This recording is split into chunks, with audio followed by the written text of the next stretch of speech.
If you're like me, when you was a kid, you didn't have many games. So this meant that the games you did have, you played them over and over again, and in your eyes, they became legendary. Today, I want to talk about the games I had originally for the SNES, which formed the basis of my SNES library for years to come. Sure, I'd borrow other games from friends, and I'd play other consoles and their games, either when I got them or around other people's houses, but for a long time, this was my main collection. To me, these 6 games are like a pantheon of gods, each one of them crafting me as a gamer in their own way. Without these 6 games, I'm not sure my love of gaming would have been born, and I definitely would not have come to appreciate games the way I do now. I can't really be subjective about these titles, the nostalgia is just too pure for me. Playing the games or hearing the music from any of them instantly takes me back to being a kid again, when there was no worries in the world and every day was just about having fun. I think that everyone has games like these, games that were so instrumental in our youth that they are sacred. This video isn't going to have any subjective analysis or history about these games, it's just going to be my memories of them. I still have all of those games, so all the footage in this video was filmed from those original carts. The first of my glorious 6 is Prehistoric Man. This is the only one I won't be talking too much about today, since I already made another video specifically about this one. What I will say though is that I think it's an underrated classic and is extremely inventive and creative in many areas. The main draw of this game is that it constantly adds new mechanics to each level, so whilst it's not a particularly long game, it's never a boring one. Check out my other video to see my full thoughts. The second is Starwing, otherwise known as Star Fox. When I first played this, it stood out for one reason: it was in 3D! None of my other games looked like that, and it blew me away. I wasn't aware of any of the culture or press around any of these games, since it was a few years after their release I was playing them. All I had was the games, the console and a TV. There was no preconceived notions or expectations, so I was playing them quite raw. Everything about Starwing hit me. The music is so energetic that it really gets your blood pumping. The space opera theme was like a real adventure in space, and of course the graphics were awesome. I remember the first time I got to a boss battle and it was truly epic. The gigantic ships flying overhead truly left an impact on me. For many people, that effect was first had by the opening scene of Star Wars. Since I played Starwing before that, for me, it's Starwing. One thing that always stuck in my mind was the front cover, in which Fox and the others were puppets, whilst there were cartoons in the game. I often looked at that and wondered if there was more to the game that I was missing, that it was based on a movie or a TV show or something. Now I know that it wasn't, but seeing that cover today always reminds me of a time when it wasn't as easy to simply find out any information at the drop of a hat, and that even asking people was no guarantee unless you asked the right person. It was a lot easier to come up with your own theories in that sort of world, and it really makes me feel like a kid again to think about that. The third of my classic hexalogy is the always excellent Donkey Kong Country. I've made a making of about this one, in which I discuss the history of the game and how it was made, so check that out if you're into factual content. Donkey Kong Country was a type of game that I started hundreds of times, but never finished. It was a tough game, the one that I found the toughest out of all my SNES collection at the time, and must have learned the initial few worlds off by heart. Whenever I finally made it to a new level, it was exhilarating, but it was always followed by frustration and defeat. I think those early experiences of constantly moving forward were somewhat a lesson in life. I always had a big trouble with the minecart sections. I just couldn't stay on them. I'd miss jumps, it was so bloody tricky. Nowadays, I find the icy levels more difficult, but I digress. The best thing about Donkey Kong though, apart from the great graphics and gameplay, was that it was playable co-op. It was the only game in my lineup which could be played as part of a team, and this gave it a special place in my gaming education.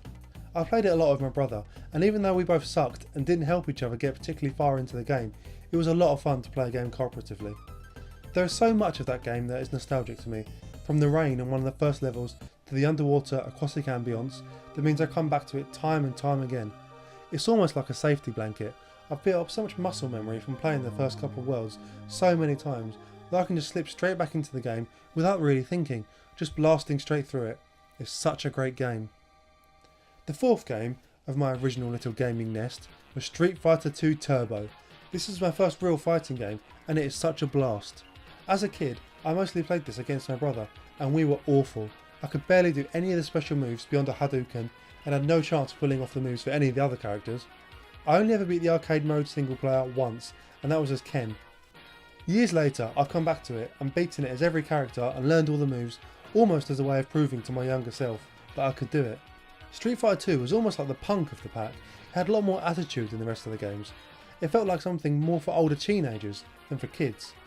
You could smash up cars, destroy barrels, there was soft rock music, it was all about fighting, and when you pressed the start button, you got a macho guy chanting.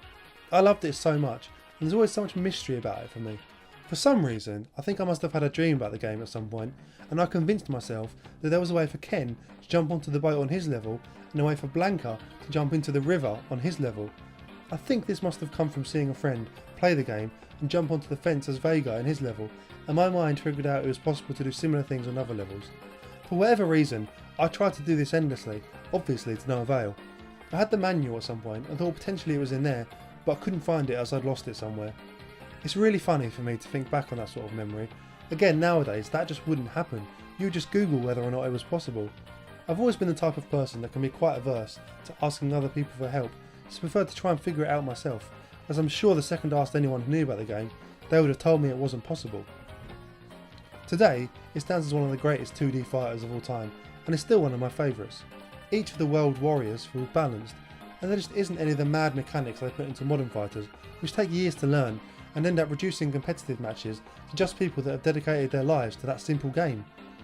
That will always be the case for top level matches, even for a game like this, but it shouldn't be for just regular one-on-one matches between mates or at an arcade.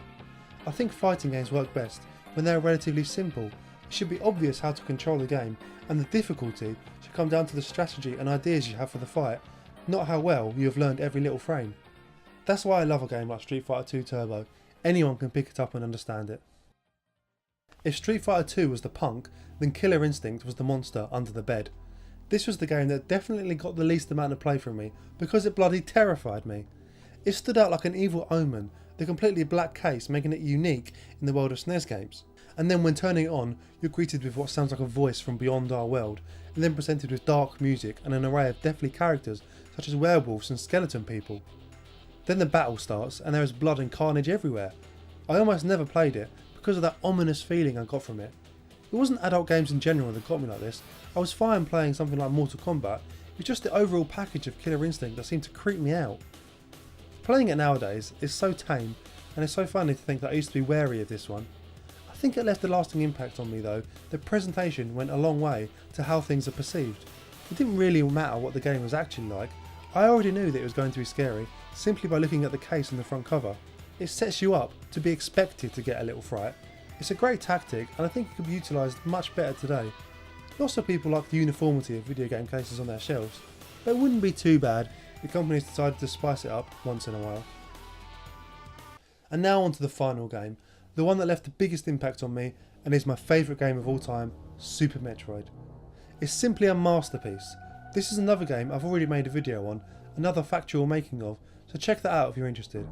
I'll link to all the videos I talk about in the description below. It just captured me from the moment I popped it in. The atmosphere and story, the characters, the world, the gameplay, every part of it had the perfect effect on me and just drew me straight in. The game has this weird feeling to it, which really captures the idea of being on an alien planet so well. There's practically no dialogue for the entire game and no real set objectives of what you are supposed to do or where to go. There aren't any levels, simply a massive world to explore in order to find the Metroid and defeat Mother Brain. Around every corner lies another secret, something new to unlock, and of course, puzzles to overcome and bosses to beat. It wasn't enough to make the world big, they made each part of it memorable. From the abandoned factories to the sunken ships, the underground lava caves and the jungle sections, there was so much variety. The bosses are also really creative and leave a lasting impression. There simply isn't anything forgettable about the experience. It holds up so well today because it understands the effectiveness of not over-delivering. Too many games try to implement a million features instead of just mastering a few. A game doesn't need to have loads of bullet points on the back of the case to be good, it just needs to be good. It achieves in every area it intends to, and is the perfect gaming experience, crafted in such a way that it never stops being fun. Not only that, but the music and graphics are incredible and so appealing. It also knows how to use music. Sometimes it's deadly quiet, the music changes often, and the tone also fits what's going on screen. Everything just feels right. The thing I loved about all of these games was that they were unique in their own way. Each one did something the others didn't, and I feel that they're all great examples of a particular genre and idea. I got to experience so many different styles of play just from these 6 games and get memories from them that will last a lifetime. These are my glorious 6, and I will always hold them dear. Thanks for watching this little video of memories. Do you have a set of games like this which hold extreme nostalgia to you? If you do, please leave a comment below and let me know what they are. Additionally, it would be ace if you decided to subscribe to see future videos. Goodbye!